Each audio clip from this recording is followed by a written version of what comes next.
This is my final drawing for 2022. In this last year, I've done a drawing a day, every day. That's well over 365 drawings.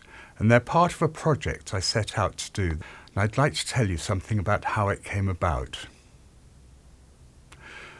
When I was a schoolboy, I studied a wide variety of subjects until I was 15. By the time I was 15 and started my 3A levels, I had become really committed to painting and drawing, and so neglected my other studies. I did just enough work to pass in maths, which was a good mental exercise, and studying English literature certainly enhanced my life, but I didn't give it the love I could have. The thing is that when I wasn't hiding somewhere having a smoke, the other 9/10 of my life was spent in the art room.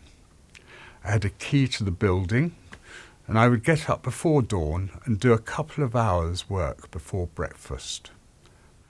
A friend of mine from back then reminded me the other day that I even built a tent there from old bedspreads, and I had it as my own private studio in a corner of the art room.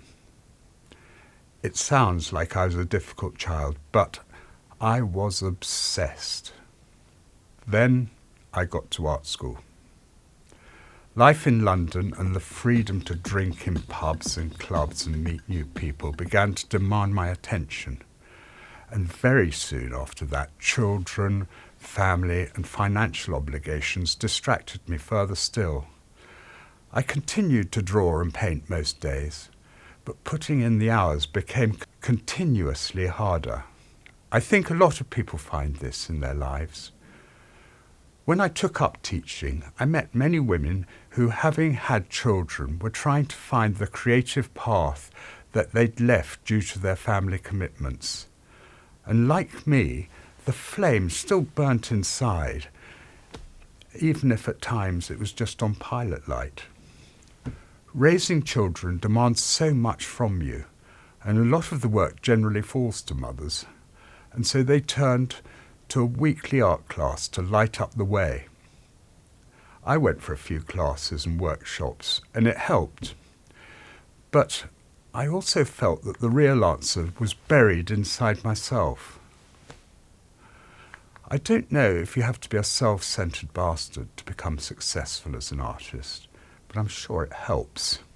Picasso springs to mind, and by all accounts he really was a nasty piece of work, cruel, duplicitous and arrogant.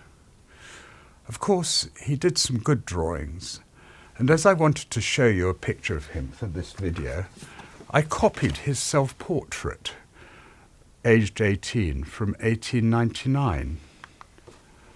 I was tempted to add some horns and a moustache to show my disdain for his character. But that would be childish, wouldn't it? In the end, I think it's better to be kind, but it's also important to give yourself time and to live your own life. It's hard to be kind to others and also yourself. There are so many tough choices to be made. So, back to the story. I realized that I'd spread myself too thin. Could it be that I'd killed the spark of passion through my own neglect? For me, the answer came when I took to going outside to paint more often.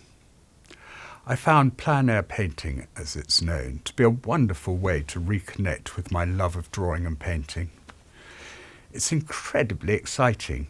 Things change so fast, you really need to have your wits about you. But it does get the adrenaline going. I began to feel like a man in his 40s who's just bought a sports car. It was really invigorating. I was back in love with paint.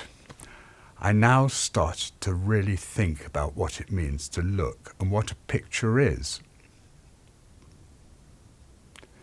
The consistent aspect of my artistic life has always been drawing, and I decided this would be the key to getting closer to my true self. So, a few days before New Year last year, I decided to devote some time every day to drawing. I didn't realise then how strong my commitment would become. Of course, something always has to give, and I had to make some sacrifices to see this through, neglecting work that should have been completed sooner, perhaps occasionally saving time by buying ready-cooked food. But I've learnt so much on the way, and I'd like to expand on that in another video soon.